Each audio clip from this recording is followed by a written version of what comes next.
शुका शुका सारिखे पूर्ण वैराग्य ज्याचे वशिष्ठा परी ज्ञान योगेश्वराचे कवी वाल्मिका सारिखा मान्य ऐसा नमस्कार माझा सद्गुरु रामदासा. जय जय रघुवीर समर्थ.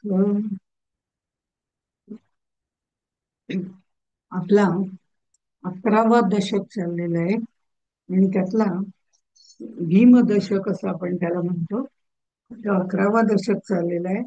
त्यातला 7वा आणि 8वा समास आज आपण घेणार आहोत.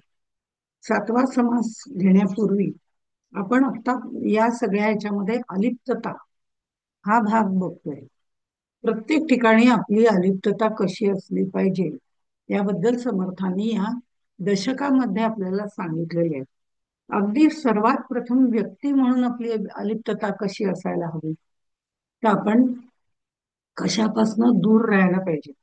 विशेषतः विषय उपभोगांपासून आपण त्याच्यात उपभोग घ्यायचे, पण ते मर्यादित स्वरूपात घ्यायचे, विवेकाने घ्यायचे, विचारपूर्वक घ्यायचे. त्याच्यामध्ये लिप्त व्हायचं नाही, त्याच्यापासून अलिप्त व्हायचं. हे व्यक्तीच्या संदर्भात एक उदाहरण म्हणून दिलं. नंतर मग आपलं येतं ते कुटुंब येतं. कुटुंबाच्या बाबतीमध्ये सुद्धा कुटुंबात राहायचं आहे, कुटुंबाशी सगळी नाती जोडायची आहेत, चांगल्याने करायची आहेत आणि या कुटुंबामध्ये राहताना सगळी कर्तव्य पार पाडायचीच आहेत आणि त्याबरोबर त्या सगळ्यापासून अलिप्त पण राहायचे. या सगळ्यामध्ये राहून सगळं उपभोगून त्याच्यात लिप्त व्हायचं नाही, अलिप्त व्हायचंय. हळूहळू एक एक गोष्टीतनं प्रपंचातनं पण आपल्याला कुटुंबाच्या बाबतीमध्ये विचार केला तर हळूहळू अलिप्त व्हायचंय. नंतर येतो तो समाज येतो. समाजात राहताना तर आपल्याला कार्य तर करावंच लागतं. काही ना काहीतरी कर्म माणूस करत असेल, कोणी नोकरी करत असेल, कोणी काही करत असेल, कोणी, पण कर्म केल्याशिवाय माणूस राहूच शकत नाही. कर्म योनीच आहे, त्यामुळे कर्म केल्याशिवाय तो राहूच शकत नाही. त्यामुळे त्याला कर्म तर करावं लागतं. समाजात वावरताना, कुटुंबात वावरताना, एक व्यक्ती म्हणून याला कर्म तर करावीच लागतात. पण कर्म करताना सुद्धा मी करता या भावनेने, अहंकाराने न करता आपण सगळी कर्म करताना आपण त्यातनं अलिप्त राहायचं. की भगवंताची योजना होती त्याप्रमाणे झालं, किंवा जे काय केलं ते भगवंत कृपेने झालं असंही म्हणायला हरकत नाही. पण ते आपल्याला म्हणता येत नाही. हे मी केलं, ते मी केलं, ते मी केलं, हा मी प्रत्येक वेळी लाड येत असतो. मग तो कुटुंबाच्या बाबतीतही येतो, तो समाजाच्या बाबतीतही येतो आणि तो राजकारणाच्या बाबतीतही येतो. राजकारण म्हणजे मागच्या वेळेला आपण बघितलं होतं, समर्थांचं राजकारण म्हणजे आता जे आपण म्हणतो ते राजकारण नाही. त्याच्यामध्ये लोकसंग्रह आहे, लोक उन्नतीची कार्य आहे आणि समाजाला उपयोगी पडतील अशी कार्य त्याच्यामध्ये. अर्थात त्याच्यासाठी राजकीय बळ लागतं, हेही तितकंच खरं आहे. म्हणजे राजाचं बळ लागतं असं त्यावेळेला त्यांनी म्हटलं. एखादं कार्य करायचं असेल आणि तो राजा जो उत्तम असेल आणि तोही लोकांसाठी कार्य करत असेल तर त्याच्या मागे खंबीरपणे उभं राहण्यासाठी संत सज्जन कायम तयार असतात. त्या पद्धतीचं जे राजकारण आहे त्याच्याबद्दल जेव्हा समर्थ बोलतात किंवा सांगतात, त्यावेळेला सुद्धा ते म्हणतात राजकारण तर करायचंच आहे, आपल्याला समाजाची उन्नती करायचीच आहे, कारण समाज प्रबोधनही करायचं आहे. आणि हे सगळं करत असताना पुन्हा त्या समाजातनं आपल्याला अनेक उपाधी लागल्या जातात आणि त्या उपाधींमध्येच आपण गुरफटत जातो. त्या उपाधींपासून पण अलिप्त राहायचं. अशा पद्धतीने प्रत्येक ठिकाणी आपल्याला अलिप्त कसं राहायचं याबद्दल त्यांनी सांगितलं. करायचं सगळं, कारण आपल्याला आपण जे करतो ते आपल्या आनंदासाठी करावं, त्याचा दुसऱ्याला उपयोग व्हावा ही तर भावना आहेच. ते सत्कार्यच असावं ही भावना आहे. हे सगळं करताना आत्मिक आनंद आपल्याला मिळाला पाहिजे, आपलं सॅटिस्फॅक्शन झालं पाहिजे, हे महत्वाचं आहे. पण ते चांगलं कार्य केलं की आपोआपच होतं. त्याच्यात पासून दूर राहिलं, कार्य करून पुन्हा आपण अलिप्त राहिलो की आपोआप ते सुद्धा आपल्याला अलिप्तपणा त्यातनं येतो आणि आपल्याला आपण जे करतोय त्याच्यात आनंद मिळायला सुरुवात होते. हा आनंद मिळणंच गरजेचं आहे. खरं तो आनंद आपल्या आतमध्येच आहे. आपण बाहेर आनंद शोधायला जातो की मला हे मिळालं की आनंद होईल, मला ते मिळालं की आनंद होईल. पण आनंद खरा आपल्या आतच आहे असं आपल्याला संत सज्जन सतत सांगत आलेले आहेत. आणि तो खरंच आत आहे, फक्त आतून तो आनंद आपल्याला बाहेर निर्माण करता आला पाहिजे, की जेणेकरून आपण त्या आनंदामध्ये स्वतः आनंदी राहून दुसऱ्याला आनंद देऊ शकू. अशा पद्धतीने हे सगळं करत असताना अलिप्तता हे महत्वाचं आहे. आणि हे सांगताना आता त्यांनी 7व्या समासामध्ये चंचल नदी असं जे निरूपण केलंय त्यात नदीचं रूपक पूर्णपणे मांडलेलं आहे. छोटासा समास आहे, नदीचं रूपक आहे, समजायला अगदी सोपं आहे. त्यामुळे जलतत्व जर आपण बघितलं तर जलतत्व हे प्रवाही असते आणि जन्मापासून मृत्यूपर्यंत आपला प्रवास हा सुद्धा प्रवाहीच असतो. त्यामुळे पाण्याला जीवन म्हणतात आणि जीवनाच्या प्रवाहाला सुद्धा जीवनच म्हणतात. नदीप्रमाणे जीवन सुद्धा चंचल आहे. कधी खड्डे आहेत, कधी वळसे आहेत, कधी सरळ प्रवाह जातो, कधी धोधो जातो, उतारावरून तो जास्त जातो. म्हणजे त्याच्यामध्ये चंचलता आहे. नदी उगमापाशी जर आपण बघितलं तर अतिशय स्वच्छ असते. परब्रह्माचं मायेचं स्पंदन सुद्धा म्हणजे ह्याच्यामध्ये सांगताना रूपक नदीच आहे, पण नदीचं रूपक सांगता सांगता परब्रह्माच्या निर्मितीचं पण त्यांनी सांगितलंय, तसं जीवाच्या निर्मितीचं पण सांगितलंय. म्हणजे जीवाच्या बाबतीमध्ये आपण जर बघितलं तर जीव ज्या वेळेला जन्माला येतो त्यावेळेला जर आपण बघितलं तर तो तेवढाच जन्मलेलं बालक हे अत्यंत निरागस असतं. बाल्यावस्थेमध्ये बऱ्यापैकी ते चांगलं असतं, शुद्ध असतं, निष्कपट असतं, निर्लेप असतं. पुढे पुढे ते जसं जसं मोठं होत जातं, जीवाचं म्हणजे बाल्यावस्था संपून तारुण्य, गृहस्थाश्रम वगैरे, वृद्धाप्य वगैरे यायला लागतं. त्यावेळेला जर आपण बघितलं तर संपूर्ण प्रवाहातले त्याच्या बरोबर आलेले सगळे कामना, वासना, काही मतभेद, काही विचार प्रवाह वेगवेगळे, हे सगळे त्याच्या बरोबर येत असतात. त्यामुळे त्याचा दूषितपणा वाढलेला असतो. तशाच पद्धतीने आपण जर परब्रह्माच्या बाबतीत बघितलं तर परब्रह्माचे ज्या वेळेला स्पंदन झालं एकोहम बहुस्या, त्यावेळेला मूळ मायेमध्ये जर आपण बघितलं तर मूळ माया जी निर्माण झाली त्याला आपण त्याचं स्पंदन म्हणतो. ते सगळं स्पंदन पूर्णपणे शुद्ध स्वरूपात आहे.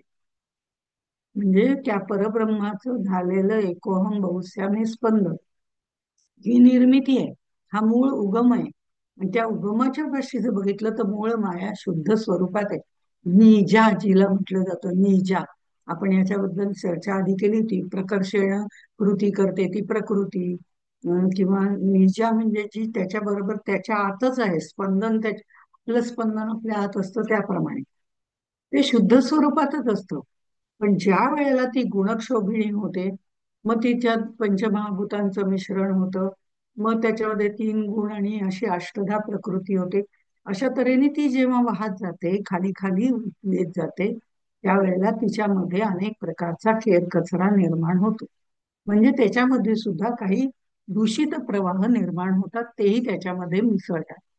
असं हा सगळा सूक्ष्माकडून जडत्वाकडे आलेला प्रवाह त्यांनी सांगितलाय. नदीचंही तसंच आहे. नदी उगमाच्या बाबतीमध्ये तिथे जर आपण बघितलं उगमाच्या ठिकाणी तर नदी शुद्ध स्वरूपातच असते. आणि ही शुद्ध स्वरूपात असलेली जी नदी आहे ती नंतर हळूहळू दूषित व्हायला लागते. आपल्या जीवन प्रवाहाचं तसंच आहे, परमेश्वराच्या जीवन प्रवाहाचं तसंच आहे. अशा पद्धतीने ते रूपक त्यांनी तिन्ही प्रकारे मांडलेलं आहे.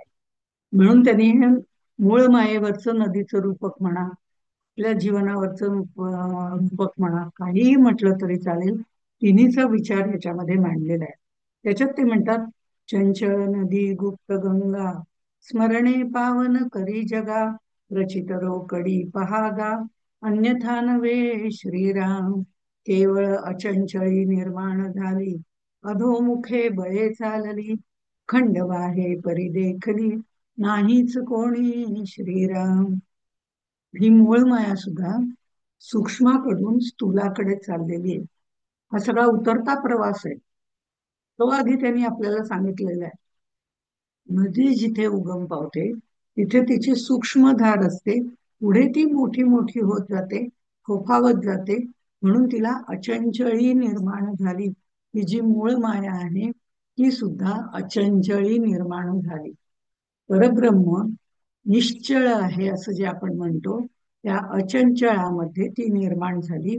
पण ती निर्माण झाल्यावर ते जे स्पंदन आहे ते शुद्ध स्वरूपातलं स्पंदन जे आहे ते सुद्धा चंचलत्व त्याच्यामध्ये थोडस का होईना शुद्ध स्वरूपातलं पण आहे. म्हणून ती अचंचळी निर्माण झाली. चंचळ नदी गुप्त गंगा स्मरणे पावन करी जगा. म्हणजे केवळ ही अचंचळात निर्माण झाली असं नाही, ती वाहताना अधोमुख वाहत चाललेली आहे, उताराकडे वाहत चालली आहे. सूक्ष्माकडनं स्थूलाकडे हा तिचा प्रवास आहे. हा उन्नतीचा प्रवास नाही, हा अधोगतीचा प्रवास चालू आहे. आणि आपलाही सगळा अशाच पद्धतीने जन्मापासून मृत्यूपर्यंत थोडासा अधोगतीचाच प्रवास चाललेला असतो. त्यातल्या 100% नाही, काही टक्के, आपण 80% लोकांचा तरी अधोगतीचाच प्रवास चालू असतो. कारण ते संसारात गुंतलेले असतात, विषयात गुंतलेले असतात, आप-पर भाव त्यांच्यामध्ये असतो, मी तूपणा भयंकर भरलेला असतो. त्यामुळे या सगळ्या गोष्टीत जीव गुंतून जातो आणि त्या मायेच्या खेळामध्ये रमून जातो. तर हा मायेच्या खेळात जीव जेव्हा रमून जातो तेव्हाच नदीचं जे वर्णन आहे त्याच्यामध्ये त्यांनी असं म्हटलेलं आहे, वळणे वाकणे भोवरे उकळ्या तरंग धरे, लादा लाटा कातरे ठाई ठाई. लादा म्हणजे चिखल. नदीच्या बाजूने जो चिखल नदी विस्तृत वाहत असते त्यावेळेला आजूबाजूला जो चिखल झालेला असतो, ओलावा त्या जमिनीला आलेला असतो, त्याला लादा असं म्हणतात. आणि लाटा आपल्याला माहितीच आहे. ओसणी वाहती उदंड, झोतावे उदुरकुटे दगड, खडके बेटे आड, वळसा उठे श्रीराम. या नदीला वळणं आहेत, वाकड्या धारा आहेत, तरंग आहेत, लाटा आहेत, आजूबाजूला चिखल झालेला आहे. हा मायेचा सगळा चिखल पसरलेला आहे. त्याच्यामध्ये दगड धोंडे आहेत, केरकचरा आहे. हे सगळं नदीचं वर्णन केलेलं आहे. आणि ही नदी जी आहे ती आपल्या बरोबर हा सगळा केरकचरा सुद्धा वाहून नेत असते. काही वेळेला ती खडकावर आदळत असते, काही कुणी मध्ये आलं तर ते वळसा घेऊनही जात असते. असा प्रवाह चालूच असतो. अशा पद्धतीने या नदीचं वर्णन केलेलं आहे. ही वळणं कसली आहेत आपल्या दृष्टीने जर बघितलं तर ही वळणं देह अहंकाराची आहेत. मी म्हणजे देह, मी म्हणजे अशी, मी म्हणजे तशी, हे जे अहंकार आपल्यावरती आहेत ना, त्या अहंकाराची ती वळणं आहे. ती वळणं घेऊन म्हणजे अहंकार एवढा प्रबळ आहे की मध्ये काही आलं तर त्याला वळसा घेऊन ते वळण जातं, पण अहंकार काही सोडायला तयार होत नाही. विषय वासनांचे भोरेमध्ये आपल्याला सापडतात. वेगवेगळे विषय आहेत ते आपल्याला लोभात किंवा आपल्याला आसक्तीमध्ये घेरून टाकतात आणि त्याच्यामध्ये त्या भोऱ्यांमध्येच आपण बुडून जातो. इंद्रिय सुखाचं म्हणजे मोहाचे मागे चिखल सगळे भरलेले आहेत. त्या चिखलामध्ये आपण रुतून बसतो कारण या मोहामध्ये आपण अडकून राहतो. लोभाचे तरंग आहेत, म्हणजे वेगवेगळ्या पद्धतीने लोभ आपल्या समोर येत असतो आणि त्याचे तरंग जे उठत असतात तेही आपल्याला आकृष्ट करून घेत असतात. नदीवरचे तरंग, तुषार वगैरे बघायला छान वाटतात. तशा पद्धतीने हे मोहाचे तरंग, लोभाचे तरंग आहेत, तेही आपल्याला त्रासदायक असतात खरं म्हणजे, पण आपण त्याच्यामध्ये गुंतून जातो. उन्मत्तपणाच्या मत्सराच्या लाटा पसरलेल्या आहेत. उन्मत्तपणा तर आपल्यामध्ये अहंकारामुळे जास्त प्रबळ होत असतो. उन्मत्तपणा आहे आणि मत्सर आहे. दुसऱ्या कुणाचं चांगलं व्हायला लागलं की आम्हाला त्याचा मत्सर वाटायला लागतो. आपलं का नाही होत, मी एवढं करते मग मला का नाही मिळत, अशा पद्धतीने माझं का नाही चांगलं होत, असं आपल्याला कायम वाटत राहतं. पण ही आपल्या आपल्या कर्माची फळं असतात. जे आपण कर्म पूर्वी केलेलं असतं त्याची फळं, म्हणून त्याला मिळालेलं त्याचं कर्मफळ प्रारब्ध कर्म असेल, ते त्यांनी केलेले प्रयत्न असतील, ते त्यांनी केलेले प्रयत्न योग्य दिशेने केलेले असतील, परिपूर्णरित्या प्रयत्न केले असतील म्हणून त्याला यश येत आहे. माझे प्रयत्न कुठेतरी कमी पडत असतील, माझं प्रारब्ध मला जे 20% आहे ते साथ देत नसेल, असे विचार न करता त्याच्या आनंदात आपल्याला आनंद मानता येत नाही. आपल्याला त्याचा मत्सर वाटायला लागतो. असे मत्सराचे जे सगळे लाटा आहेत त्याही तिथे आपल्याला बघायला मिळतात. आणि मग या सगळ्या प्रवाहामधनं जीवनाचं वर्णन केलेलं आहे याच्यामध्ये.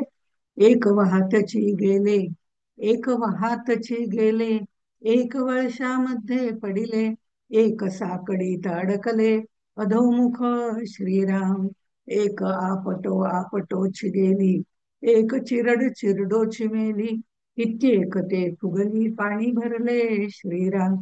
आतमध्ये गेल्यानंतर काही वेळेला बरेच वेळा असं होतं, माणूस बुडून जातो. पण बुडला तरी तो आत जात नाही हो. मेल्यावरती पुन्हा तो फुगून वरती येतो. त्यामुळे त्यांनी कित्येक ते फुगली पाणी भरले. पण इतकं सगळं झालं तरी त्याला समजत नाही की ही सगळी आसक्ती, मोह, माया या पाच पाचच्या भानगडीतून आपण थोडं बाहेर पडलं पाहिजे.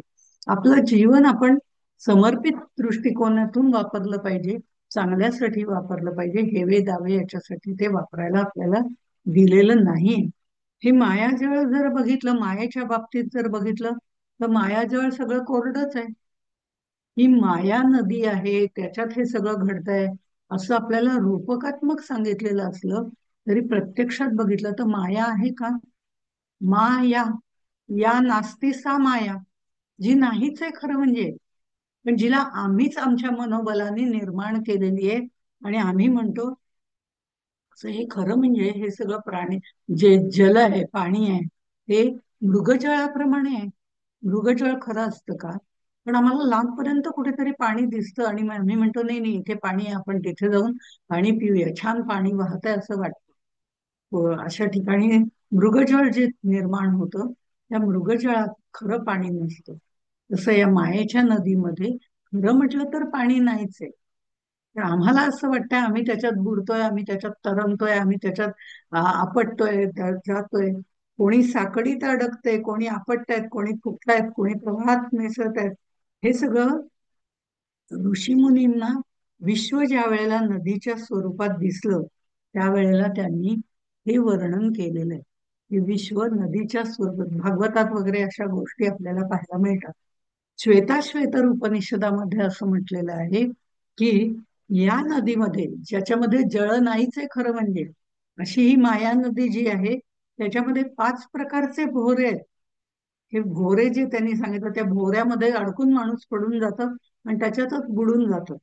हे शब्द स्पर्श रूप रस गंध असे हे 5 विषयांचे जे भोवरे आहेत ते भोवरे आपल्याला आकर्षित करतात. आणि त्या विषयांमध्ये अडकलेला माणूस त्या भोवऱ्यांमधनं कधी बाहेर येणं शक्य नसतं, त्याप्रमाणे त्याच्यातच अडकून जातो. या नदीमध्ये 5 प्रकारचे वेग आहेत. त्यांनी सांगितलं ना, कधी प्रवाह धोधो वाहत जातो, कधी प्रवाह हळूहळू वाहत जातो. ह्या प्रकारचे जे 5 प्रकारचे वेग वेग त्यांनी सांगितलेले आहेत. कमी जास्त वेग जो असतो तो, आणि त्या वेगाच्या आवेगामध्ये सगळेजण सापडून जातात.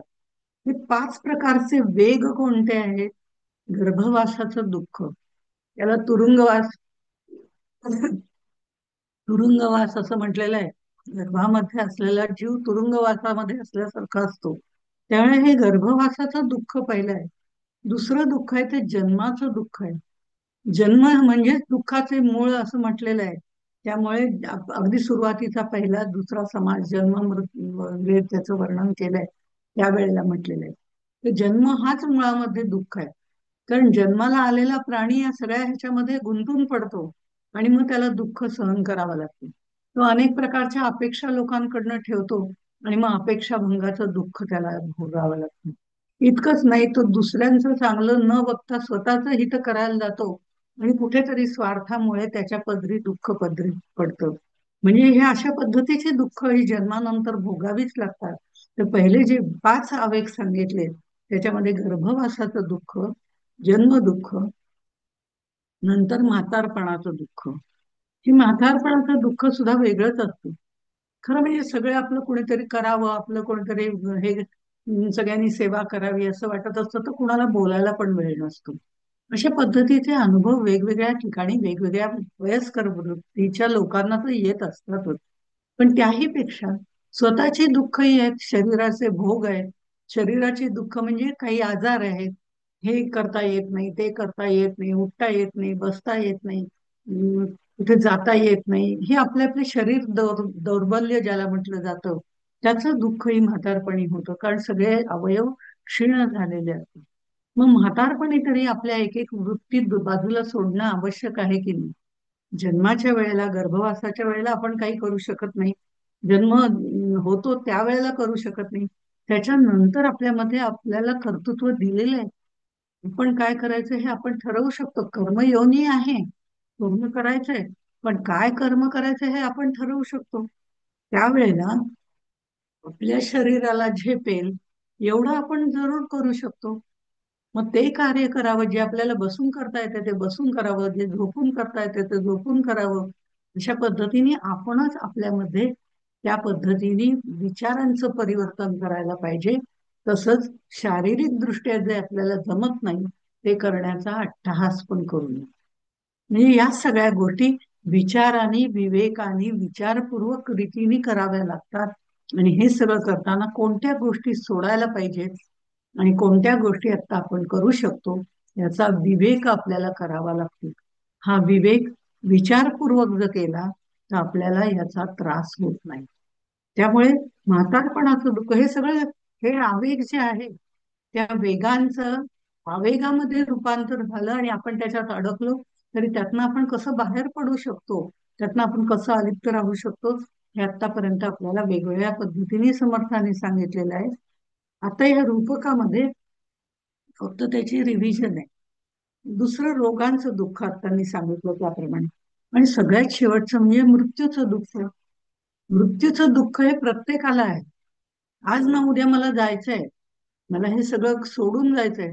पण हे पंचमहाभूताचा देह, जर पंचमहाभूताचा देह मी घेतलेला आहे, तो ईश्वराने मला दिलेला आहे, ते पंचमहाभूताचा देह त्याचा त्याला परत नको का द्यायला? ते टेम्पररी रेंटनी घेतलेलं घर आहे. रेंट वरती असलेलं हे स्वतःचं घर नाहीये की आम्ही इथे कायम राहील, मला कोण हलवणार, हे माझं स्वतःचं घर आहे असं आपण म्हणतो ना काही वेळेला. पण तसं नाही. हे रेंटवर घेतलेलं देह आहे. पंचमहाभूतांचा देह त्या पंचमहाभूतांकडनं घेतलेला आहे. तो त्याचा त्याला परत द्यायला हवा. ही मनाची धारणा जर आपण कुठेतरी केली, आज ना उद्या जायचंच आहे, तर जाताना हसत हसत जायचं का रडत रडत जायचं, हे आपल्या हातात आहे. हळूहळू त्याची तयारी सुद्धा आपल्याला मनाने करावी लागते. आणि त्या पद्धतीने मृत्यूचं दुःख सुद्धा आपल्याला कमी करता येतं. गर्भवासाचं दुःख, जन्मदुःख, म्हातारपणाचं दुःख, रोगाचं दुःख आणि मृत्यूचं दुःख, असे हे 5 प्रकारचे आवेग आहेत. तसंच 5 प्रकारचे क्लेश सुद्धा त्यांनी सांगितलेले आहेत. हे क्लेश 5 प्रकारचे म्हणजे आपल्याला जे क्लेश होतात तसले क्लेश नव्हे. तर अविद्या, अज्ञान हे आपले क्लेश आहेत. मी म्हणजे देह ही अविद्या आहे. आणि त्या देहाला मी इतकी घट्ट धरून बसलेली आहे, त्यामुळे होणारं दुःख मला मी म्हणजे देह या भावनेने होत असते. अहंकार किंवा अस्मिता ज्याला म्हटलं जातं, अस्मिता परवडते पण अहंकार परवडत नाही. त्यामुळे अहंकार पण उपयोगाचा नाही. आसक्ती, एखाद्या गोष्टीवर प्रेम करणं चांगलं आहे, पण त्याच्या आसक्तीमध्ये गुंतणं वाईट आहे. अनुराग ज्याला म्हटलं जातं, अनुराग चांगला आहे. प्रत्येक गोष्टीवर प्रेम करावं. या जगण्यावर, या जीवनावर सतत प्रेम करावे असं म्हटलेलं आहे. त्याप्रमाणे खरंच प्रेम करावं. आपण आपलं जीवन जगत असताना आपल्या स्वतःवर प्रेम करावं. आपण स्वतःवर ज्या वेळेला प्रेम करतो त्याच वेळेला आपण दुसऱ्यावर प्रेम करू शकतो. पण आपण जर आपल्याच जीवनाचा, आपल्याच शरीराचा, आपल्याच सगळ्या जीवन गोष्टींचा जर तिरस्कार करत राहिलो तर आपण सगळ्यांचा रागरागच करत राहतो. म्हणून आधी पहिलं प्रेम आपल्यावरती करावं, आपल्या जीवनावर करावं. आणि आपण आपल्यावर जेव्हा प्रेम करतो तेव्हा दुसऱ्यावर प्रेम करू शकतो, तोपर्यंत नाही. दुसरं जे आहे त्यामुळे अविद्या, अज्ञान हा एक क्लेश आहे. अहंकार हा एक क्लेश आहे. आसक्ती हा एक क्लेश आहे. आणि द्वेष, कायम दुसऱ्याचा द्वेष करायचा. हे द्वेष करणं खरं म्हणजे, तो पूर्वी एक बॉल असायचा, रबर त्याला बांधलेला असायचा आणि तो रबर आपल्या इथे बोटाला बांधून ठेवायचा आणि तो बॉल तो पुन्हा आपल्याकडेच परत येतो. बाउन्स होऊन आपल्याकडे परत येतो. असा तो बॉल असायचा पूर्वी खेळायला. तर माहिती नाही मिळतो का नाही. पण तो जो बॉल असतो तो जो आपण आपल्याच बोटाला बांधून ठेवलेला आहे आणि असा जोरात खाली टाकल्यावर तो आपल्याच हातामध्ये म्हणजे ह्याच हातामध्ये परत येणार ना, तिथेच परत येणार. द्वेषाच्या बाबतीत तसंच आहे. आपण दुसऱ्यांचा द्वेष करत गेलो की तो द्वेष आपल्याला चिकटतो. म्हणजे बाकीचे लोक आपला द्वेष करायला सुरुवात करतात. ज्याचा आपण द्वेष करू तो आपला द्वेष नाही का करणार. अशा पद्धतीने आणि मृत्यू हा क्लेशही त्यांनी सांगितलेला आहे. अशी ही सगळी माया नदी जी स्वर्गापासून पाताळापर्यंत सगळीकडे वाहते, अशी चंचळ नदी गुप्त गंगा. पण दिसतेय का ही गंगा? ह्याच्यातलं पाणी दिसतंय का? तर पाणीही दिसत नाही. ती माया नदी आहे म्हणून म्हणतात, तर ती माया पण दिसत नाही. पण ती नाहीच आहे. आम्ही आमचं विश्व आमच्या पद्धतीने मनोनिर्मित दृश्य असं त्याला म्हटलं जातं. त्यामुळे अशी ही नदी आहे, ही स्मरणे पावन करी जगा. पण ही सुद्धा आपल्याला गरजेची आहे. हिचं सुद्धा स्मरण करावं लागतं. कारण या मायेमध्येच आपण जन्माला आलेलो आहोत. या मायेमध्येच आपलं जीवन प्रवाह वाहत राहणार आहे. त्या मायेला दूर सारून चालणार नाही. मग माया दूर सारून चालणार नाही म्हणजे हे दृश्य जगत खोटच आहे असं आता तरी म्हणून चालणार नाही. ते म्हणायला वेळ यावी लागते. ती वेळ यायला आपण तेवढे योगेश्वर व्हावं लागतो. त्यामुळे माया नदी आहे, ती माया नदीच आपल्याला उद्धारून नेणार आहे. कारण याच समाजामध्ये, याच कुटुंबामध्ये, याच ठिकाणी आपल्याला राहायचंय. आणि हा सगळं करत असताना आपल्याला याच ठिकाणी सगळ्यांमध्ये राहून, सगळ्यांपासून अलिप्त राहून, आपल्याला अलिप्त राहून म्हणजे मिसळायचं नाही का? मिसळायचंय ना. सगळ्यांमध्ये मिसळायचं, पण किती मिसळायचं? किती वेळ मिसळायचं? कोणत्या गोष्टीत मिसळायचं? प्रत्येक गोष्टीत नाक खुपसणं गरजेचं आहे का? तर नाही. आवश्यक तेवढं मिसळायचं आणि आपण त्यातनं बाजूला व्हायचं. हे अलिप्त पण एकदा यायला लागलं की आपण नेहमी सुखी राहतो. आपण कोणाची अपेक्षा करत नाही, कोणाकडनं काही मागत नाही, कोणाला आपल्याला झेपेल तेवढं आपण करत राहतो. नाही करायचं तर आपण बाजूला होतो. म्हणजे आपल्याला कुठल्याच बाबतीत आपण व्यवहारात सुद्धा या प्रकारे अलिप्त राहू शकतो. तसं या माया नदीपासून अलिप्त राहू शकतो. आणि मग आपल्याला हीच माया नदी याच दृश्यांमधनं आपल्याला जेव्हा नेत असते, हे सगळ्या घडामोडी घडतच असतात. जी माया घडामोडी घडवत असते ती घडवतच असते. पण या सगळ्या ह्याच्यातनं सगळ्या गोष्टी अशाच प्रवाहित होत असताना सुद्धा आपल्याला अलिप्त राहून त्यातनं आपल्याला वेगळं आपलं आध्यात्मिक जीवन म्हणा, सामाजिक जीवन म्हणा, आपलं आपल्याला जगता आलं पाहिजे. आणि हे जगत असताना अलिप्त राहिलं तर आपल्याला मूळ जो प्रवाह आहे त्या मुळाकडे जाता आलं पाहिजे. हे मुळाकडे जाणं महत्वाचं आहे. ही चंचळ नदी जी आहे ती सर्वत्र वाहत असली तरी ती पालथेपणाने गुप्त झाली होईल. पालथी गंगा असंही म्हटलेलं आहे तिला काही ठिकाणी. पालथी पडून वाहतीये असं म्हटलेलं आहे. गंगेसारखी वाहते. त्या गुप्त गंगेचं स्मरण केलं तर ती व्यक्ती पवित्र होते असं त्यांनी म्हटलं. ही नामरूपात्मक माया नदी आहे. ही पालथी वाहते म्हणजे हिच्यामध्ये खरं म्हणजे पालथं पोहून आपण वाहतो की नाही. नदीच्या प्रवाहामध्ये आपण पालथं पोहून वाहतो. कोणीही नदीच्या प्रवाहामध्ये पोहताना पालथेच पडून वाहतात, पोहत असतात. मग ते सहजपणे पोहू शकतात. पण उताणं पोहून वाहणारे किंवा पोहणारे फार कमी लोक असतात. हे असे फार कमी लोक म्हणजे साधू संत वगैरे जे आहेत, जे प्रवाहाच्या विरुद्ध वाहतात. प्रवाहाच्या विरुद्ध वाहणारी ही ज्ञानगंगा आहे आणि ती चित्तशुद्धी करणारी आहे. कारण कुटुंब हेच खरं म्हणजे परमार्थाची प्रयोगशाळा आहे. इथे तुम्ही नियंत्रण ठेवायला शिकलात की परमार्थामध्ये नियंत्रण ठेवू शकता. पण इथेच नियंत्रण ठेवणं आम्हाला जमत नाही. त्यामुळे कुटुंब ही खरं म्हणजे परमार्थाची प्रयोगशाळा आहे. इथे आपण अलिप्त राहायला शिकलो की आपोआपच या मायेच्या ह्याच्यातून अलिप्त राहून आपलं चित्त शुद्ध होतं. ही ज्ञानगंगा आहे. ही गुप्त गंगा आहे. ज्ञान असं काढून दाखवता येत नाही. मला किती ज्ञान आहे दाखवू का तुम्हाला काढून? हे बघा, हे एवढं आहे. हे दाखवता येत नाही. ती गुप्त गंगा आहे.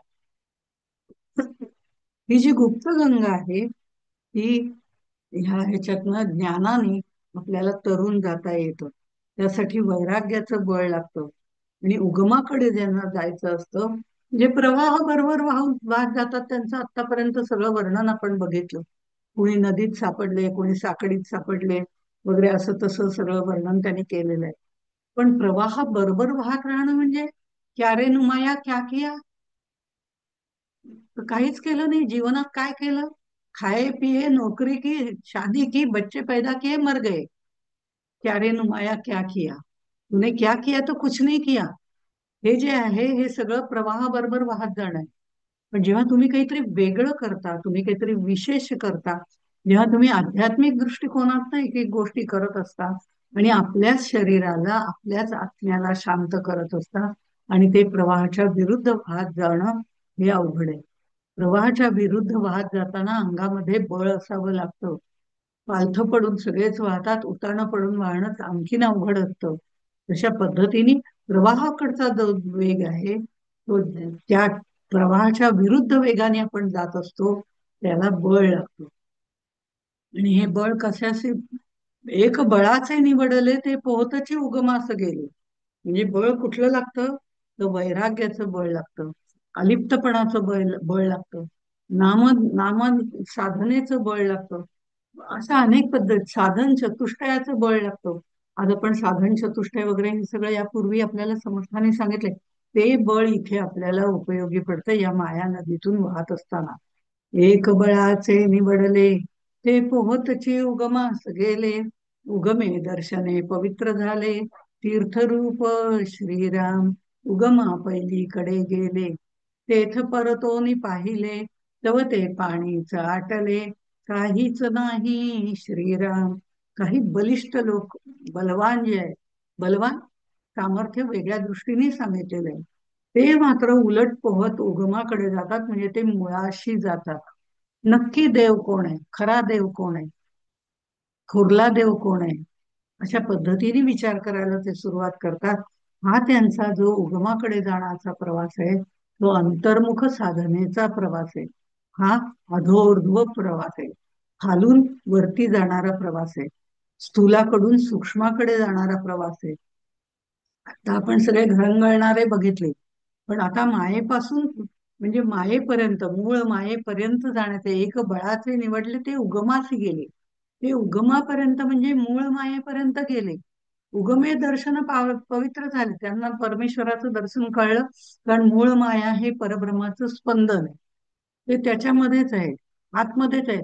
म्हणजे ते परब्रह्मापर्यंत गेले नसले तरी ते जे स्पंदन आहे, थोडं चंचलत्व आहे, तिथपर्यंत पोचले. ते उगमापर्यंत पोचले, उगमे दर्शने पवित्र झाले, तीर्थरूप, ते तीर्थरूपच होऊन गेले. त्यांना तीर्थाचं महत्व प्राप्त झालं. पण उगमा पहिलीकडे गेले. पण काही जण उगमा पहिलीकडे गेले, उगमाच्याही पलीकडे गेले, याचा अर्थ त्या मूळ मायेच्याही पलीकडे गेले, शून्य प्रवास करून पलीकडे गेले, ते परब्रह्मापर्यंत पोचले. मायेपासून परब्रह्मापर्यंत गेल्यानंतर, म्हणजे हा प्रवास आणखीन पुढचा आहे, तिथे गेल्यावरती मागे वळून पाहिले तर अगाजे झालेची नाही त्याची वार्ता करसी काय. तिथे परब्रह्माशी जाऊन एकरूप झाल्यावरती त्यांना हे दृश्य, हे विश्व, हे काहीच दिसेनासं झालं. हे काहीच दिसेनासं झालं, म्हणजे सदा सर्वत्र सगळीकडे ते परब्रह्मच भरलेलं होतं. ते एकमेव अद्वितीय असं जे होतं त्याच्याशी ते एकरूप झाले. त्यांना दैवी हेशाम गुणमयी मम माया दुरत्तया, ही माया पार करून जाणं खूप अवघड आहे, असं गीतेमध्ये सुद्धा आपल्याला सांगितलेलं आहे. आणि मग ज्ञानेश्वर माऊली सुद्धा असं म्हणतात, येथ एकची लीला तरले, म्हणजे हे एकमेव असे आहेत जे सर्व भावे मज भजले, तया ऐलीकडेच थडी सरले मायाजळ. जे ते स्पंदनापर्यंत पोहोचले, ते उगमापर्यंत पोहोचले, तिथपर्यंत त्यांनी देव दर्शन घेतलेलं आहे. आता प्रत्यक्ष त्या देवाशी एकरूप होणं, त्या परब्रह्माशी एकरूप झाले, ते जे आहे ते मायेपासून ब्रह्माकडे गेले. तिथे गेल्यावर त्यांनी मागे वळून बघितलं तर माया नदीच नाही, पण ते परब्रह्माशी एकरूप होऊन गेले. वृत्तीशून्य योगेश्वर याचा पहावा विचार, दास म्हणे वारंवार किती सांगू, असं त्यांनी पुढे म्हटलेलं आहे. आपलं अस्तित्व त्या ठिकाणी शून्य मात्र होऊन गेलं. स्वतःच्या शरीराला ते पूर्णपणे विसरून गेले. मी आत्मा आहे या धारणेवरती ते दृढ झाले. मनाची वृत्ती निर्वृत्ती होऊन गेली. अशा या अशा या सत्पुरुषाला जो परब्रह्माचा अनुभव येतो, तो अनुभव दोन प्रकारे असतो. तो दोन प्रकारे अनुभव असा येतो. हे शाब्दिक रूपाने आपण आता फक्त बघतोय. त्याचा अनुभव घेतलेले अनेक संत सज्जन आपल्याला पाहायला मिळतात. दृश्याचा निराश करून शून्यात जायचंय, आणि शून्यामधून म्हणजे शून्य म्हणजे ब्रह्म नव्हे, तिथे मायेचाही हात सोडून द्यायचाय. पूर्णपणे अंधार आहे, त्यातनं परब्रह्माचा हात धरायचाय आणि त्याच्याशी एकरूप व्हायचंय. हे सगळं क्रिया जी सगळी सांगितलेली आहे ती करताना त्याच्यामध्ये या परब्रह्माचा एकदा हात धरल्यानंतर काहीच उरत नाही. त्या परब्रह्माशी एकरूप व्हायचंय, म्हणजे ते परब्रह्म रूपच होऊन जायचंय. अशा पद्धतीने जे केलं जातं तो अनुभव वेगळा आहे. आणि दुसरा अनुभव असा असतो, म्हणजे संत सज्जनांना आलेला अनुभव, ते त्या तत्वाशी एकरूपच होऊन गेले. ते योगेश्वर, वृत्तीशून्य योगेश्वर, त्यांचा पहावा विचार जो म्हटलं तो दोन प्रकारे सांगितलेला आहे. हा एक पहिला प्रकार झाला की त्याला आपण विश्वोत्तीर्ण असं मागे म्हटलं होतं ज्ञानेश्वरांच्या भाषेमध्ये. त्या विश्वाच्याही पलीकडे असलेल्या परब्रह्माशी तो एकरूप झाला आणि तिथे स्थिर होऊन गेला. आणखीन एक अनुभव असा आहे या संत सज्जनांना किंवा ऋषीमुनींना आलेला. तो अनुभव असा आहे विश्वाकार होण्याचा. काही जण विश्वाकार होऊन जातात, ती अनुभूती वेगळी आहे. आणि विश्वोत्तीर्ण होऊन जातात, त्यांची अनुभूती वेगळी आहे. त्यामुळे ह्या वेगवेगळ्या अनुभूती, त्यांची व्यापकता जास्त आहे, हे आपल्याला लक्षात घ्यायचंय. काही जण या चराचरामध्ये परब्रह्म भरलेला आहे, या प्रत्येक दृश्याच्या मागे असलेलं चैतन्य तत्व ओळखतात. त्या विभूती योगावरती ते जातात आणि या विभूती ज्या आहेत त्या अनुभवाला घेतात आणि त्यातलं जे चैतन्य आहे ते चैतन्य रूपाने त्या तिथे स्थिर होतात. म्हणजे हे सगळं विश्वाकार होणं. शुकदेव जे आहेत ते विश्वाकार झाले होते. संपूर्ण चराचरामध्ये त्यांचं आत्मतत्व भरून होतं, म्हणून त्या झाडांनी त्यांना ओ दिली असं आपण म्हणतो.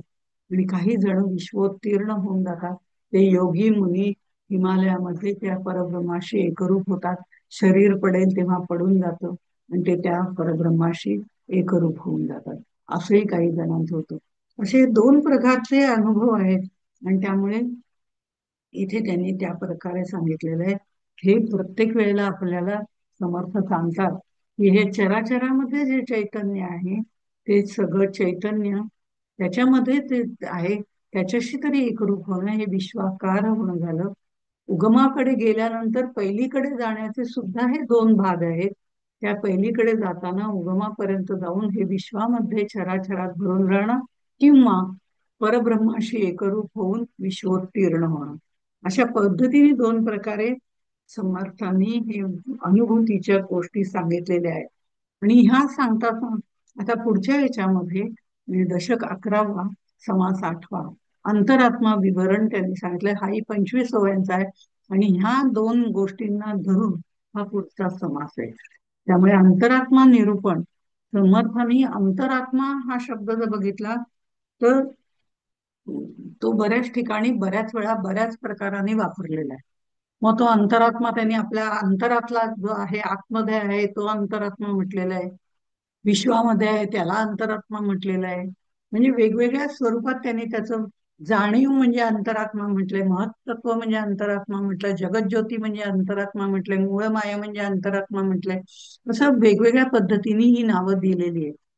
अंतरात्मा विवरण म्हटलेलं आहे म्हणून या सगळ्यांचा अर्थ एक होतो. आणि त्यामुळे अंतरात्मा म्हणजे मूळ माया हाही भाग एक त्याच्यात होतो. परमात्मा वस्तूचा आता आपल्याला विचार करायचा आहे. आता आपण पहिल्या सगळ्या गोष्टी परिपूर्ण करून आता पुढे आलेलो आहोत. अलिप्तता आपल्यामध्ये आलेली आहे, किंबहुना ती यायला लागलेली आहे आणि परिपूर्ण अवस्थेला जाते. आता आपल्याला देव दर्शन फक्त नाही करायचं, त्याचा अनुभूती घ्यायची. ही जी अनुभूती घ्यायची ती अनुभूतीची व्यापकता प्रत्येकाची वेगवेगळी असते. ती अनुभूतीची व्यापकता वेगवेगळी आहे, ती त्याचा अनुभव घेणं हाही एक भाग त्याच्यात इथे त्यांनी सांगितलेला आहे. आपण नेहमी म्हणताना म्हणतो आत्मा, जो आपल्या शरीरात आहे तो आत्मा, ज्याला सुखदुःख भोगावे लागतात तो जीवात्मा, मला तर हे सगळं पाठ झालेलं आहे शब्दरूपाने. जीवात्मा म्हणजे काय, आत्मा म्हणजे काय, तो आत्मा आहे तो साक्षी रूपाने पाहतो, तो शुद्ध स्वरूपात असतो, जीवात्मा सुख दुःख उपभोगतो, हे सगळं हा आत्मा आपल्या शरीरात आहे. याची अनुभूती आपल्याला पाहावे आपण असे आपण या नाव ज्ञान इथपर्यंत आलो, महाकारण देहापर्यंत आपल्या आलो की त्याची अनुभूती आपल्याला येते, की ते आत्मतत्व म्हणजे मीच आहे इथपर्यंत आपण येतो. ही आपली अनुभूतीची म्हणजे व्यापकता जी आहे ती एवढीच आहे. याच्या पुढे ज्या वेळेला जो अंतरात्मा म्हणून म्हटलेला आहे तो विश्वाच्या देहामध्ये चराचरामध्ये व्यापून उरलेला आहे, व्यापलेला आहे. त्यांनी चराचरामध्ये जे चैतन्य आहे, विश्वामध्ये जे चैतन्य आहे ते विश्वरूप ज्याला म्हटलं जातं, त्या प्रत्येकामध्ये जे चैतन्य आहे तो अंतरात्मा. आता त्या विश्वाची अनुभूती ज्या वेळेला यायला लागते, त्या विश्वातल्या चैतन्याची विभूती रूपाने आता सांगितलं त्याप्रमाणे आपल्याला अनुभूती यायला लागते. ही अनुभूतीची व्यापकता त्याच्यापेक्षा जास्त आहे, हे आपल्याला समजावं म्हणून सांगितलंय. ह्याचा अर्थ पाहावे आपण असे आपण ह्या नावात ज्ञान म्हटलं मग ते व्यक्तिपुरतं लिमिटेड आहे, मग ते ज्ञान योग्य आहे की नाही असं म्हणायचा अर्थ, त्याचा अर्थ नाही. इथूनच पुढचा हा प्रवास आहे. पण त्या प्रत्येकाची व्यापकता वेगवेगळी आहे.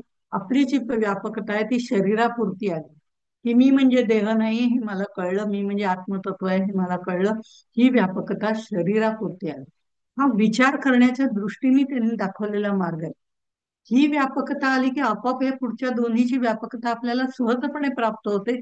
म्हणून आधी पाहावे आपण असे आपण या नावज्ञान हे साध्य करावं. ही व्यापकता घेतल्यानंतर विश्वाच्या देहात जे चैतन्य आहे त्या चैतन्याशी एकरूपता आली. हम वैश्वानरो भूत्वा असं म्हटलेलं प्रत्येक प्राणी मात्रामध्ये असलेलं जे तत्व आहे ते मीच आहे असं विश्वरूप ज्या वेळेला होऊन जातो त्यावेळेला ती अनुभूती आहे त्याची व्यापकता या व्यक्तिगत व्यापकतेपेक्षा जास्त आहे. आणि त्याही पेक्षा आणखीन एक आत्मा आहे ज्याला आपण परमात्मा असं म्हणतो. तर म्हणजे इथे इथे त्यांनी म्हणताना आत्मा, अंतरात्मा आणि परमात्मा अशा तीन संज्ञा वापरलेल्या आहेत. याचा अर्थ परमात्मा म्हणजे आत्मा नाही का, आता आहे, हा सगळा आत्माच आहे, आत्मतत्वच आहे. ते तत्व रूपाने चराचरात भरलेलं आहे, आमच्यात आहे, तुमच्यात आहे, सगळीकडे आहे, आत आहे, बाहेर आहे, असं त्याचं वर्णन केलं जातं. की अशा तऱ्हेने सर्व विश्वाला पुरणारा पहिल्यांदा आपल्याला एकांशेनं स्थितो जगत असं आपण म्हणतो. हे जे आपल्याला सगळं दृश्य चराचर दिसत आहे हे सगळं दृश्य किंवा जाणवत आहे, माहिती आहे, पोथ्यांमधनं वाचलंय.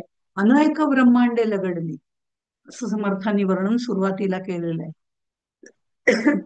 म्हणजे हे एकच ब्रह्मांड नाही, अनंत ब्रह्मांडे लगडली जी आपल्याला ती पण माहिती नाही. अशा तऱ्हेने ज्याचं वर्णन केलं जातं ते सगळं एकांशेनं स्थित आहे. हे सगळं एकांशावरती त्याच्या उभं आहे. म्हणजे उरलेले 359 आहेत ते आपल्याला अपरिचित आहेत, ते माहिती पण नाही. ते आहेत कारण सगळीकडे तो भरलाय, म्हणजे 360 डिग्री तो भरलेला आहे. म्हणजे 359 उरलेलं जे आहे ते जे आहे त्याला त्यांनी असं म्हटलेलं आहे, हा परमात्मा आहे. तो सगळीकडे तेही त्यांनी व्यापलेला आहे. सगळं त्यांनी त्या सगळ्याची आत्मानुभूती येणं म्हणजे परब्रह्म जे आहे शुद्ध स्वरूपात तिथपर्यंत जाणं त्याची व्यापकता वेगळी, अनुभूतीची व्यापकता. व्यक्तिगत चराचरामध्ये भरलेला विश्वात्मक असलेला जो शिवात्मा म्हणतो त्याला आपण, किंवा आता त्यांनी इथे अंतरात्मा म्हटलेला आहे तर तो अंतरात्मा आणि त्याच्याही पलीकडचा असलेला 360 डिग्री पूर्णपणे भरलेला तो परमात्मा. अशा तीन अनुभूती त्यांनी सांगितल्यात. म्हणजे फक्त व्यक्तिगत अनुभूतीपर्यंत आपल्याला जायचं नाही, परब्रह्माशी एकरूप होणं हे याची अनुभूती आणखीन किती उच्च स्वरूपाची असू शकते हे त्यांनी शाब्दिक रूपाने आपल्याला सांगितलेलं आहे. हाही प्रवास आपण म्हणतो की अंतर्गत प्रवास केला, अंतर्मुख प्रवास केला, जीव शिव ऐक्य झालं, आता मी परब्रह्म झालो, हे सगळं स्थूलातून सूक्ष्माकडे आहे. पण हा आणखीन सूक्ष्मतर असा प्रवास आहे, त्याचीही एक कल्पना आपल्याला त्यांनी दिलेली आहे. कारण आता आपण महाकारण देहापर्यंत आलोय तर आपल्याला पुढच्या 4 देहांचा निराश करायचा आहे. तो निराश करताना ही जी अनुभूतीची व्याख्या त्यांनी वेगवेगळी सांगितली ती अंतरात्मा विवरण मध्ये सांगितले. पण ते सांगताना त्यांनी कुठेही असे जड शब्द न वापरता त्यांनी म्हटलंय, जीवाच्या बाबतीमध्ये आपण ते फांदीवरचे दोन पक्षी त्याचं उदाहरण आपण दिलेलं होतं. हे फांदीवरचे दोन पक्षी जे आहेत, जीवात्मा आणि शिवात्मा असं म्हणतो, जीव शिव ऐक्य वगैरे. तर त्यावेळेला त्या फांदीवरचा एक पक्षी आहे, उपनिषदातलं हे उदाहरण आहे. त्या फांदीवरचा जो एक पक्षी आहे, तो काय करतो, ह्या फळाकडे जातो, त्या फळाकडे जातो, ह्या फांदीवर बसतो, त्या फांदीवर बसतो. एक फळ चाखून बघतो, गोड आहे म्हणतो, येतोस का खाली खायला? त्या दुसऱ्या पक्षाला म्हणतो, ये ना खाली. खाली येऊन दुसरं फळ खूप गोड आहे, दुसरं फळ खायला जातो, ते आंबट लागतं. तो म्हणतो, हे फळ आंबट आहे, ते फळ कडू कडू आहे. अशा पद्धतीने तो सर्व वर्णन करत असतो. आणि हा वरचा पक्षी आहे, तो पक्षी मात्र त्याच्याकडे साक्षी रूपाने पाहत असतो. आणि तो म्हणतो, तुझं चाललंय ते चालू दे. हा जीवात्मा सुख दुःख भोगत असतो. आणि मग तो जसं अध्यात्माच्या दृष्टिकोनातनं मानसिक बैठकीच्या जोरावरती मनाचं उन्मन करून तो वरती जेव्हा जायला लागतो, तेव्हा तो म्हणतो, हा दुसरा पक्षी नाहीच आहे, तो मीच आहे. हे त्याला कळतं आणि तो त्याच्याशी एकरूप होतो. आणि ते जीव शिव ऐक्य झालेलं त्यांनी त्या पद्धतीने आपल्याला वर्णन करून सांगितलंय. तिथे आपल्या आतल्या अंतरात्म्याची आपल्याला ओळख होते. हे पहावे आपण असे आपण या नाव ज्ञान इथपर्यंत आपण आलेलो असलो तरी या ज्ञानाचा सुद्धा नंतर विकास करावा लागतो. हे विश्वची माझे घर अशी मती जयाची थोर, ते विश्वात्मक होणं, तो विस्तार, विश्वरूप होणं, हे मी सर्वत्र भरलेलं आहे असं वाटायला लागणं, ही जाणीव त्याची निर्माण होणं, विश्वात्मक जाणीव निर्माण होणं, आणि नंतर त्या परमात्म्याची जाणीव निर्माण होणं. जाणीव म्हणजे अंतरात्मा असं आपल्याला पुन्हा सांगितलेलं होतं. ही जी वेगवेगळी नावं वेगवेगळ्या वेळेला दिलेली जातात, त्याचा सगळा उहापोह याच्या आधी वेगवेगळ्या प्रकारची नावं कोणती आहेत हे सांगून त्यांनी आपल्याला सांगितलेलं होतं. अंतरात्मा हाही विशाल बनतो आणि तो विश्वाकार होऊन जातो. इथे म्हणजे मीपणा देहबुद्धी वगैरे तर सोडूनच द्या, ती तर केव्हाच सुटली. पण त्याच्या पलीकडे जाऊन त्यांनी विश्वही आपलंसं करून घेतलेलं आहे. अनंत अपार, आणि त्याच्या पुढे जाऊन अनंत अपार परमात्मा, तोही मीच आहे, ही भावना निर्माण होते. आणि तो त्या अंतरात्म्याशी एकरूप होऊन जातो. या अंतरात्म्याचं वर्णन त्यांनी थोडक्यामध्ये आपल्याला करून सांगितलंय. आधी बंधू सकळ करता, समस्त देवांचा जो भरता, त्याचे भजनी प्रवर्तता, कोणीतरी श्रीराम, तेणे विण कार्य न चले, पडिले पर्ण तेही नहाले, अवघे त्रैलोक्यची चाले, जयाचे नी श्रीराम. सगळ्याचा निर्माण करता तो आहे. कारण ते चैतन्य तेनीच खरं सगळं निर्माण केलंय. फक्त हे चैतन्य त्यांनी स्पंदन रूपाने मायेला दिलं. म्हणजे माया खरं नाही, तिने हे सगळं निर्माण केलं असं आपण म्हणतो. आता देव दानव मानव या चत्वार खाणी चत्वार वाणी सर्वांचं जे प्रगटीकरण आहे, जे दृश्य रूपामध्ये आपल्याला दिसतं, नामरूपात्मक जे दिसतं, ते मायेच्या आधाराने आम्हाला दिसतं. जी माया मुळामध्ये भ्रमरूपाने आहे, जी भ्रमरूपाने आहे, ती निर्माण जे सगळं करते ते भ्रमरूपानेच निर्माण करते. त्यामुळे तिने जे जे निर्माण केलेलं आहे ते काहीही शाश्वत नाही, ते अशाश्वत आहे. उपजे ते नाशे या न्यायाप्रमाणे जे जे उत्पन्न झालं ते ते नाश पावणार आहे. ते प्रगटीकरण होतं, ते अव्यक्तातनं व्यक्तामध्ये येतं. आणि ते व्यक्तामध्ये येतं तेव्हा परब्रह्म आपलं चैतन्य त्याच्यामध्ये ठेवतं. त्यामुळे त्याला जिवंतपणा येतो. तो जिवंतपणा त्याला जेव्हा येतो तेव्हा आपल्याला वाटतं ते आहे, ते व्यक्त व्हायला सुरुवात होते. हे चैतन्य, हे स्पंदन, ही सगळी मायेच्यामुळे ते नामरूपाला येतं. आणि नामरूप हा मायेचा गुण आहे. बाकी सच्चिदानंद हे परब्रह्माचं स्वरूप आहे. पण मायेशिवाय त्याला प्रगटीकरण नाही. ते प्रगटीकरण करण्याचं काम माया करते. आणि त्याच्यावरती ईशन मात्र हा करतो. म्हणजे त्याचं फक्त नामरूपात्मक आलं तरी काही फरक पडत नाही. नामरूपात्मक शरीर धारण केलं, पण जर त्याच्यामध्ये चैतन्यच नसेल तर ते शरीर मृतप्राय असतं. त्यामुळे ते चैतन्य जे आहे, हा चैतन्य रूपाने सगळ्या दृश्यामध्ये प्रत्येकामध्ये हा जाऊन बसलेला आहे. आणि त्याच्या प्रेरणेशिवाय कुठलंही कार्य घडत नाही. म्हणून पडिले पान तेही न हले, ते हलवाय म्हणजे पान सुद्धा हलू शकत नाही, त्याची प्रेरणा नसेल, त्याचं चैतन्य नसेल तर. असा हा ईश्वर परमात्मा आहे. हा चराचरामध्ये सर्व सृष्टी निर्माण करून त्याच्या आत जाऊन बसलेला आहे आणि हे संपूर्ण त्रैलोक्य चालवत आहे. पण तो कुणालाच दिसत नाही ना. तो कुणा हे नामरूपात्मक वरचं जे सगळं अवडंबर आहे, दिसायला अशा आहेत, बोलायला तशा आहेत, वागायला अशा आहेत, हे सगळं जे दिसतंय ना, हे सगळं अवडंबर जे आहे ते नामरूपात्मक आहे. पण ते कशाच्या जोरावर त्या करतायत, ते जे आतमध्ये चैतन्य आहे, ते चैतन्य आपल्याला कोणालाही दिसत नाही. जेणे ऐसा जेणे ओळखला, हे चैतन्य ज्यांनी ओळखलं तो विश्वंभरची झाला. म्हणजे ऐसा जेणे ओळखिला तो विश्वंभरची झाला. समाधी सहज स्थितीला कोण पुसे श्रीराम.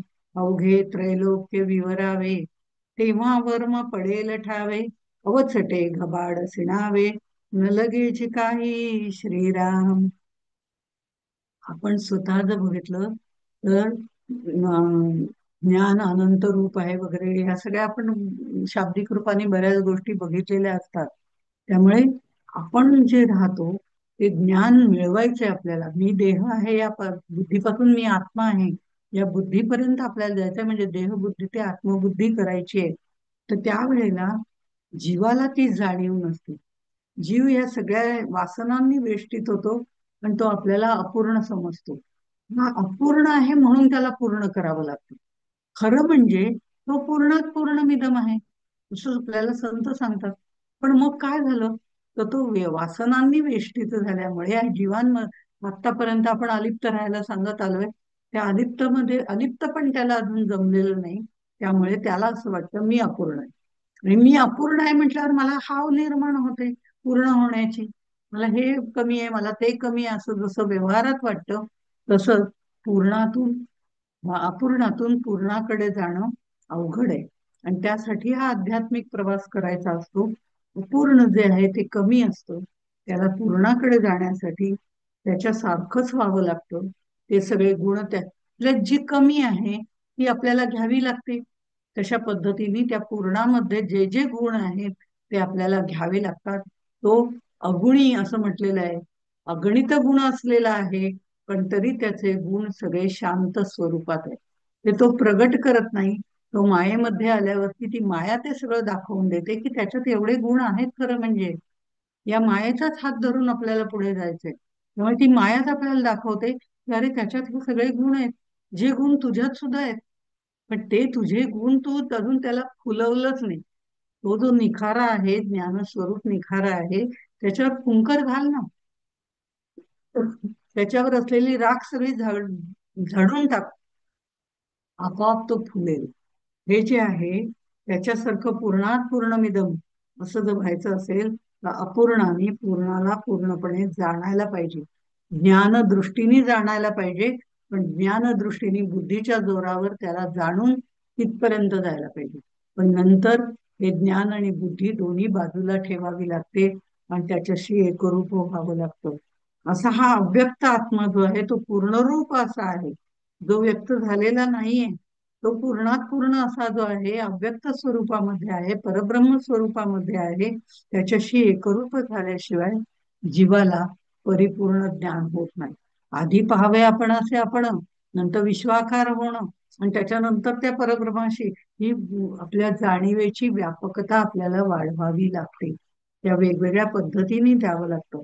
हा ईश्वर जो आहे, जो आता आपल्याला दिसतोय, जो मायेमध्ये आहे, तो मायोपाधिक आहे. चैतन्य रूपाने सगळीकडे दिसायला लागला तो अंतरात्मा जो प्रकृतीमध्ये पसरलेला आहे तो खरा देवच त्यांनी म्हटलेलं आहे.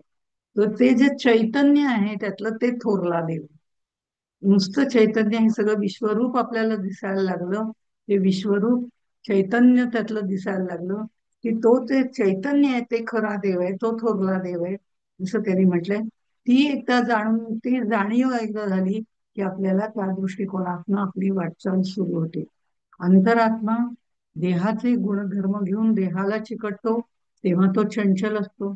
त्यामुळे सुरुवातीला अंतरात्म्याला त्यांनी चंचल म्हटलेलं पण हळूहळू अंतरात्मा ज्या वेळेला मायोपाधिक ईश्वराकडे म्हणजे शिवात्म्याकडे, किंवा ज्याला आपण थोरला देव म्हणतो किंवा विश्वात्मा म्हणतो, तिथपर्यंत जाऊन पोहोचतो. म्हणजे जीवात्म्याकडून शिवात्म्याकडे. जीवात्मा देहाच्या बाबतीमध्ये म्हटलं जातं, शिवात्मा आपण ब्रह्मांडाच्या बाबतीमध्ये म्हणतो. देहाला कार्यरत ठेवणारा जो अंतरात्मा आहे त्याला जीवात्माही म्हटलं जातं. तो संपूर्ण विश्वामध्ये कार्यरत असणारा जो आहे अंतरात्मा, ब्रह्मांडात कार्यरत म्हणजे ब्रह्मांडाला कार्य करत ठेवणारा जो आहे, तो जो आहे तो शिवात्मा असंही म्हटलं जातं. सगळं शेवटी एकच आहे. आणि या दोघांना पुरून उरणारा जो सगळ्यात शेवटी तो परमात्मा आहे. तो परमात्मा जो सगळ्याचं ईशन करतो त्याला ईश्वर असं म्हटलं जातं. तो ईश्वर मायोपाधिक आहे, कारण तो मायेचं सगळ्याचं ईशन करत मायेमध्ये थांबलेला असतो. तो मायोपाधिक ईश्वर असंही त्याला काही ठिकाणी म्हटलेलं आहे. त्यामुळे अवघे त्रैलोक्य विवरावे मग वर्म पडेल ते ठावे. म्हणजे विचार, विवेक, वैराग्य, साधन चतुष्टय जे आहे, ह्या सगळ्या गोष्टी, किंवा श्रवण, मनन, चिंतन, निधिध्यासन, आणि हे सगळं सोडून शेवटी अर्थरूप होणं, याचा आपण विचार ह्याच्या आधी केलेला आहे. त्या अर्थाशी एकरूप होणं, सातत्याने अर्थाशी एकरूप झालं की आपोआप त्याचाच ध्यास लागतो आणि त्याच्याशी एकरूप होणं शक्य होतं. त्याचा अर्थ एकदा कळला की त्याच्याशी एकरूप होणं आपल्याला सोपं जातं. नदी सागराला मिळते असं आपण म्हणतो, म्हणजे अपूर्ण आहे ते पूर्णात मिसळायचा प्रयत्न करत असतो. नदी सागराला मिळते असं आपण नेहमी उदाहरण देतो. म्हणजे लहान जे आहे ते मोठ्यामध्ये मिसळून जातं. पण खरंच लहान मोठ्यात मिसळतं का मोठं लहानात मिसळतं? नदी सागरात मिसळते का सागर नदीत मिसळतो? सागर तिथेच आहे. नदी धावत धावत त्याच्याकडे जाते आणि मिसळते, पण तो सागर तिला आपल्या कवेमध्ये घेऊन टाकतो. आपण म्हणताना म्हणतो नदी त्या सागराला मिळाली.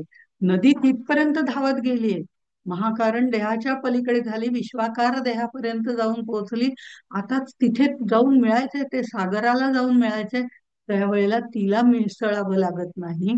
तो सागरच आपले हात पसरून तिला आपल्यामध्ये घेत असतो. कसं परब्रह्म आपले हात पसरून त्याला कवेत घेत असतं, आपल्यात एकरूप करतं.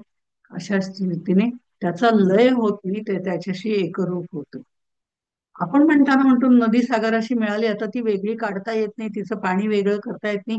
हा एकरूप झाल्यानंतर, त्याला परब्रह्माने कवेत घेतल्यानंतर तो त्याच्यापासून वेगळा कधीच होऊ शकत नाही. विश्वाकार होणं, जीवाचा शिवात्मापर्यंत जाणं, तो परत घसरू शकतो, पण परब्रह्मापर्यंत गेल्यावरती तो घसरू शकत नाही अशा तऱ्हेने. आणि हे सगळं एकरूप होण्यासाठी दोन द्रव्य सारखी असावी लागतात. ही दोन द्रव्य सारखी, पण जर पाण्यावरती तेल टाकलं तर ते तरंगत राहतं. सजातीय द्रव्य एकरूप होऊ शकतात.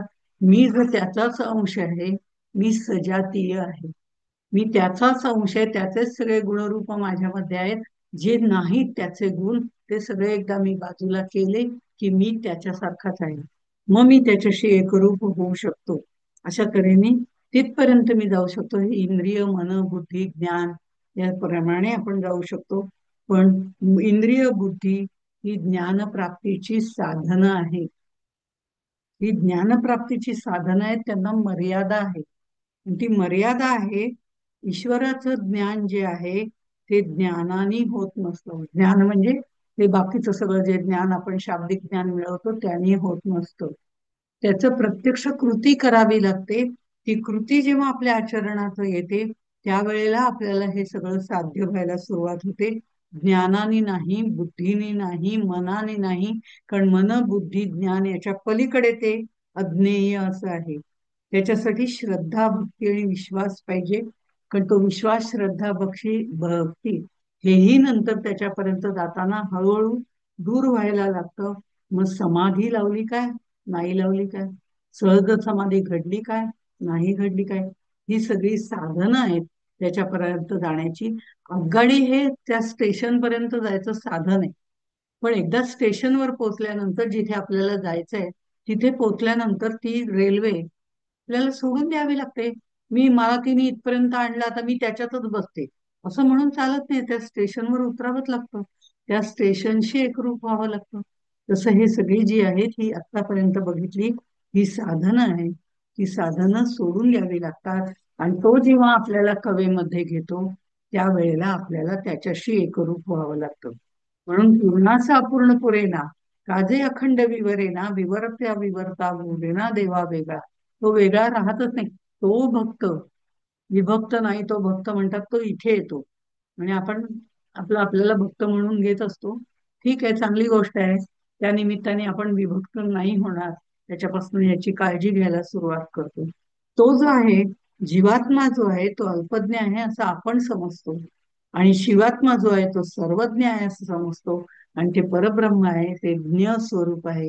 अशा पद्धतीने तीन ह्याच्यामध्ये आम्हीच आमची विभागणी केली असल्यामुळे ही विभागणी आम्हाला दूर करावी लागते, की आम्ही भोगता, आम्ही अल्पशक्ती आहे, अल्प कर्तृत्व आमच्याकडे आहे. तो सर्व शक्तिमान आहे, जे शिवात्मा ईश्वर जो आहे तो. आणि पलीकडे असलेलं परब्रह्म जे आहे ते पूर्ण शक्ती स्वरूपच आहे, त्याचीच शक्ती आहे. त्यामुळे तो शक्तिरूप आहे. अशा पद्धतीने आपण त्याचं सगळं बघतो. इथे समर्थांनी पुढे असं म्हटलेलं आहे, उगाच घर पाहून गेला, घरधनी नाही ओळखला, राज्यामधूनची आला, तरी राजा नेणे श्रीराम. आत्मा देहात आहे, तो आहे म्हणून सगळी कर्म होत आहेत. तो जर निघून गेला तर काहीच होणार नाही. हे सगळं माहिती असलं तरी सुद्धा अहंकारामुळे मी करतो असं म्हणत त्या आत्म्याला आम्ही जाणूनच घेत नाही, आणि अनंत विषय उपभोगत राहतो आणि त्या आत्म्याकडे मात्र दुर्लक्ष करतो. अशा तऱ्हेने त्याच्याकडे दुर्लक्ष करून चालणार नाही. हा आत्माच खरं म्हणजे महत्वाचा आहे. पण आपण बाकीच्या सगळ्या गोष्टींमध्ये गुरफटतो.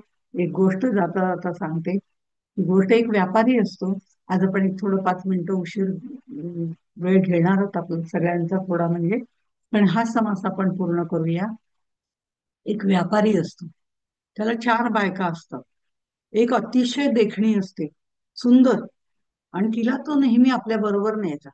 म्हणजे कुठे मीटिंग असेल, कुठे लोकांमध्ये काही कार्यक्रम असेल, कुठे प्रवासाला जायचं असेल, ती सुंदर जी बायको असते त्या सुंदर बायकोला तो नेत असे. दुसरी बायको त्याची होती, ती अतिशय हुशार होती. ती त्याचा सगळा व्यापाराचा लेखाजोखा सगळं बघायची. तिसरी जी बायको होती ती घरकामामध्ये हुशार होती. म्हणजे घरातली सगळं, कोणाला काय हवंय नकोय वगैरे सगळं ती बघायची. चौथी बायको जी होती ती मात्र काहीच करायची नाही. की कोण काय करताय, कोण काय करताय इथे सगळं लक्ष ठेवायची. आणि नुसतं लक्ष ठेवायची नाही, तो आल्यानंतर, घरी आल्यानंतर दाराच्या पाठी उभं राहून त्याच्याकडे पण लक्ष ठेवायची. पण ती फक्त लक्षच ठेवायची, ती ह्याच्या पुढे कधी यायचीच नाही. त्यामुळे ह्या तिघींचंच महत्व त्याला वाढलं होतं. आणि त्यामुळे तो त्या तिघींमध्ये सारखा रममाण होता, हिच्याकडे थोडंसं दुर्लक्षच व्हायचं. आणि ह्या सगळ्या ह्याच्यामध्ये एक दिवस त्याचा अंतकाळ येतो. आणि अंतकाळ येतो त्यावेळेला तो खूप आजारी वगैरे पडतो. आणि त्यावेळेला तो आपल्या पहिल्या बायकोला विचारतो, आतापर्यंत मी तुला सगळीकडे घेऊन गेलो, जिथे जिथे मला व्यापाराच्या सगळे कुठे मीटिंग्स होत्या, कुठे बाहेर प्रवासाला जायचं, तर मला तू खूप आवडते, त्यामुळे मी तुला नेत होतो. आता मृत्यूसमयी तू माझ्या बरोबर येशील का? तर ती म्हणते, छे छे, काहीतरी काय म्हणताय. मी मृत्यूवर म्हणजे तुमच्या बरोबर येणं शक्यच नाहीये. कारण तुम्ही जेव्हा जायचं ठरलं, आता तुमची अथोगती सुरू झाली, आता तुम्हाला मृत्यू येणार हे जेव्हा मला कळलं, तेव्हाच म्हणे मी ठरवलं की आपल्याला दुसरीकडे आता जायला हवं. त्यामुळे मी आधीच ठरवलंय की आता कुठे जायचं, काय जायचं हे मी ठरवलेलं आहे. दुसरीला तो म्हणतो, आतापर्यंत माझ्या व्यापाराचं सगळं तू पाहत आलीस, तर बघा, पहिला म्हणजे देह आहे. हा देह सुंदर करून या देहाला तो व्यापारी सगळीकडे नेत होता. पण तो देह मृत्यूनंतर आपल्या बरोबर येत नाही. तो देह आपल्या मृत्यूची चाहूल लागता क्षणीच त्यातलं सगळं चैतन्य गळून पडायला सुरुवात झाल्याबरोबर तो काय म्हणतो की आता मला दुसरा देह बघितला पाहिजे, वासनेच्या पोटी काय ज्या वासना शिल्लक आहेत त्या पोटी बघायला हवा आणि दुसरा देह निर्माण करायला हवा.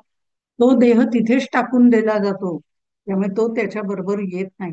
दुसरी जी बायको आहे ती व्यापार, त्याचं सगळं लेखाजोखा पाहत असते, सगळं बघत असते, व्यापारातलं बघत असते. असं ही बुद्धी आहे.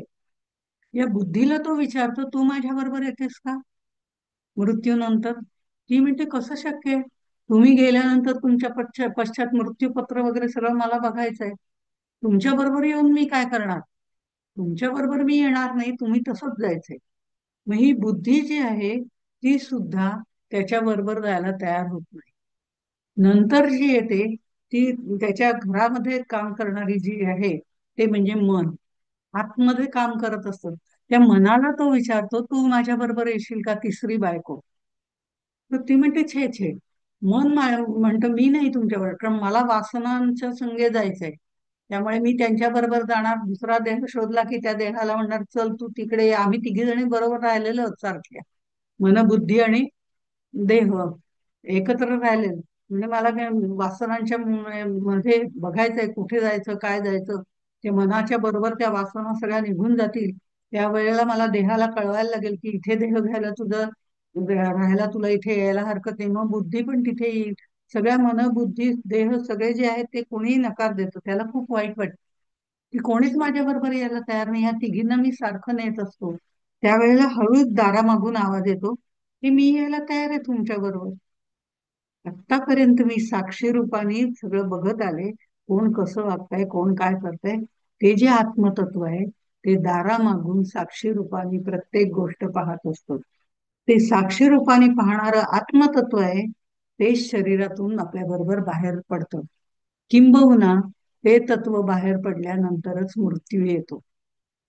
आणि मग हा मृत्यू जो आहे तो त्या आत्म्याबरोबर बाहेर पडतो, असं आपण म्हणतो. आत्मा बाहेर पडला, प्राण गेला वगैरे अशा तऱ्हेने आपण त्या संज्ञा वापरत असतो. हे शरीर मृत झालं की ते आत्मतत्व त्यांच्या बरोबर येतं आणि ते आत्मतत्व दुसरं वासनांप्रमाणे दुसरा देह धारण करतो. म्हणून या सगळ्या वासना इथेच आपल्याला सगळ्या संपवायच्या असतात.